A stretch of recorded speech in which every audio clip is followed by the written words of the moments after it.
This news is funded by viewers like you. Please support our work at democracynow.org/give. This is Democracy Now!, democracynow.org, The War and Peace Report. I'm Amy Goodman. We turn now to Gaza, where authorities say Israel's year-long war has now wiped out a shocking 902 entire families off the civil registry.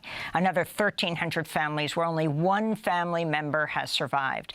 The official death toll in Gaza has topped 41,800, but that's believed to be a vast undercount. On one day in Gaza this week, Israel killed over 100 people, with 51 in Khan Yunis alone, including 12 children.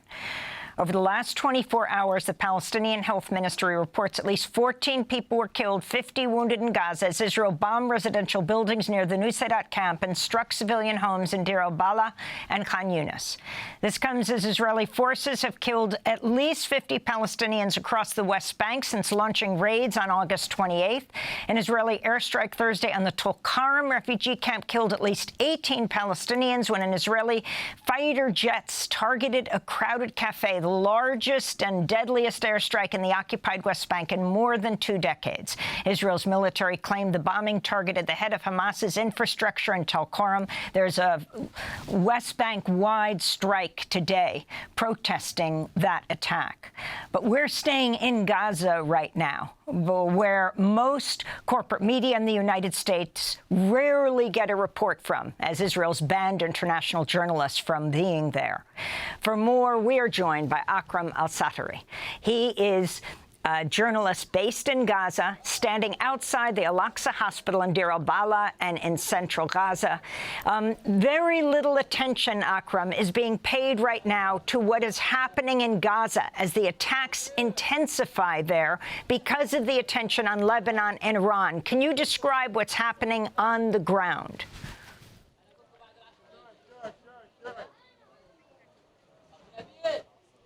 Well, the situation in Gaza is still the same for the last 1 year.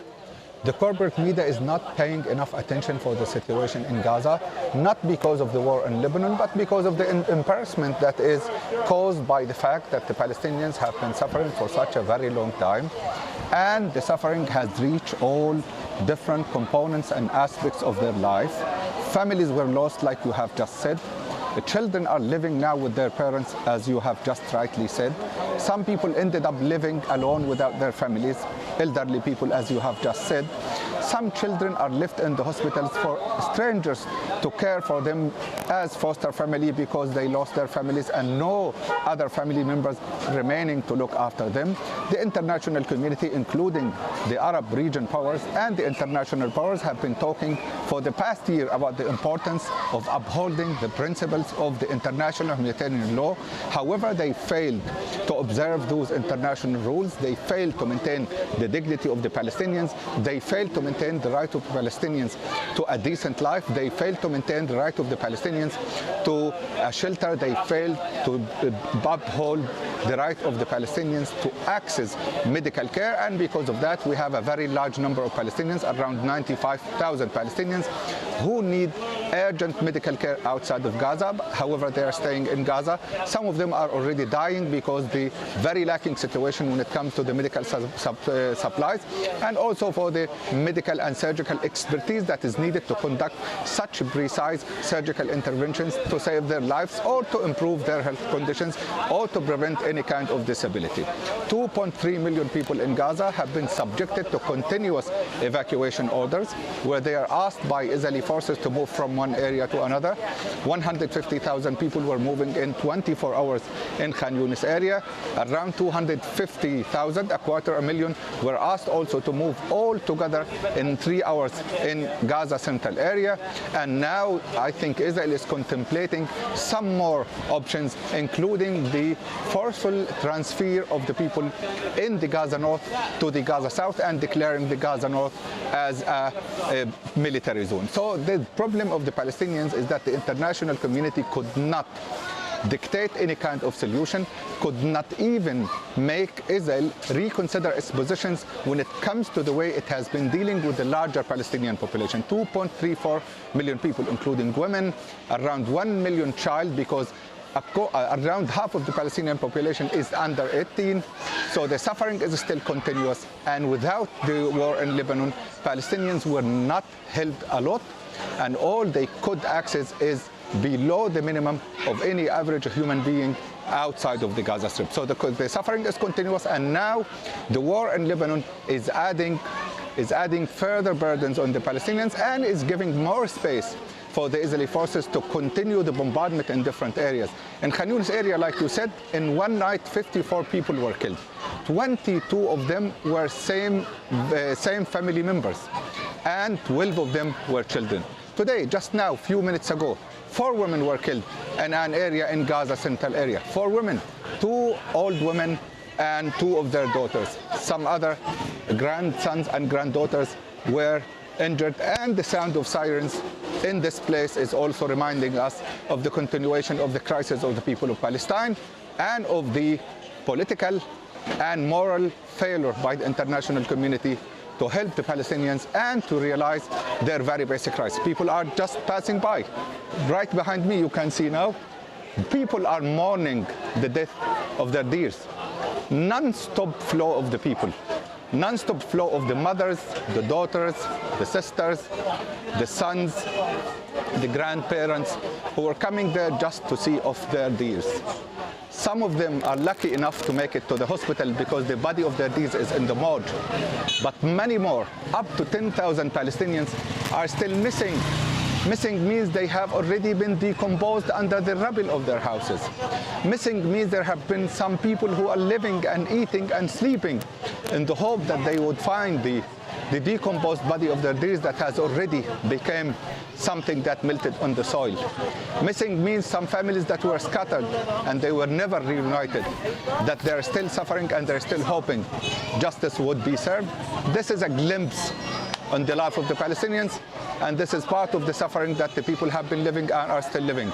And this is only one aspect of the suffering that I have been seeing in Gaza. Food is still very scarce. Cooking gas is still very scarce. Water is extremely polluted. Living conditions are extremely below the standard. Some of the diseases are befalling the people in the Gaza Strip. Children have been suffering from digestive problems. Elderly people have been suffering from digestive problems. They have not been living in decent shelters. They are using only sheets of clothes to make sure that they can stay.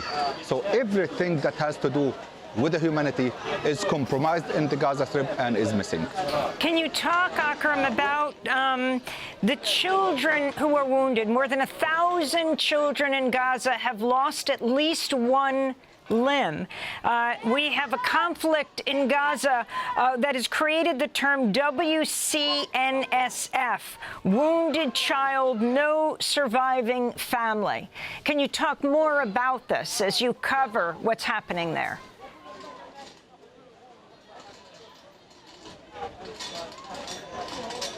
Well, I had the chance to meet some of the people, not only children, but elderly people who are affected by the ongoing bombardment and also the weapons that are being used against the people in Gaza have been causing some kind of strange cuts.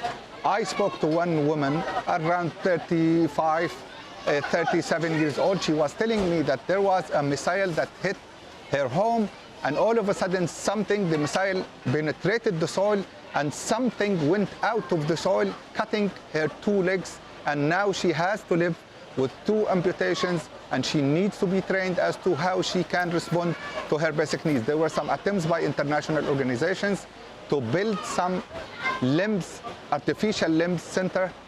They are facing a considerable challenge bringing in the needed stuff, bringing in the needed materials. The children are bearing the brunt of those things.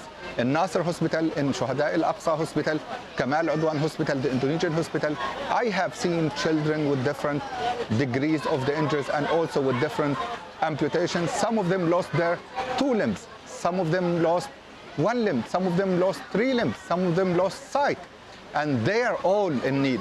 Number 1, to training to make sure that they can be reintegrated in life, and more importantly, they can deal with the reality that has unfolded after they have been injured.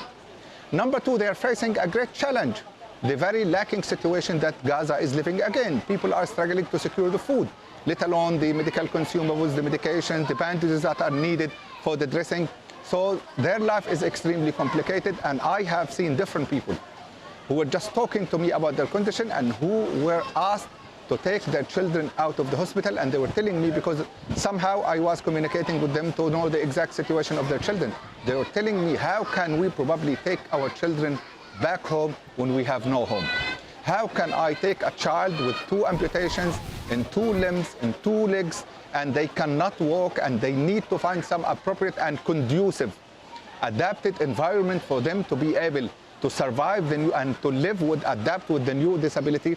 And how can we take them home when they have no home, and when we are living in tents that are erected in Al-Mawasi area? They are erected on the sand, close to the beach. Now, by the tidal movement increasing, and there's one more bombardment, if you could hear it just now, with the tidal movement, they are now soaking in seawater. So a person who is not amputated is suffering with this. Now you can imagine the suffering of a child who's living in a tent that is not equipped to deal with his disability. So the situation is very lacking, and the most important thing is that the number of children who are like that is increasing because, again, of the ongoing bombardment. 113 people were killed in the last 72 hours, and around 400 were injured. Around half of them are children. And you will definitely find some children who lost their limbs among the people who are affected, and that brings more suffering to the lives of the people, and that increases the number of the children who are suffering with no clear answers as to how can they be saved. Now there are some attempts to bring children outside of Gaza. Like in the last few days, around 70 children were leaving outside Gaza. But when you have around 1,000 children in need to limbs, and they are not allowed to leave Gaza, and they have also some medical course to be followed, and they need advanced medical care because of some of the infections and their fresh amputations. And the situation is very critical, and again, the international community failed to bring comfort to the life of those children after all they have seen. Akram al-Satarri, I want to thank you so much for being with us. Journalist based in Gaza, joining us from outside the Al-Aqsa Hospital in Deir al-Balah in central Gaza. Please stay safe. Democracy Now! Is funded by viewers like you. Please give today at democracynow.org/give.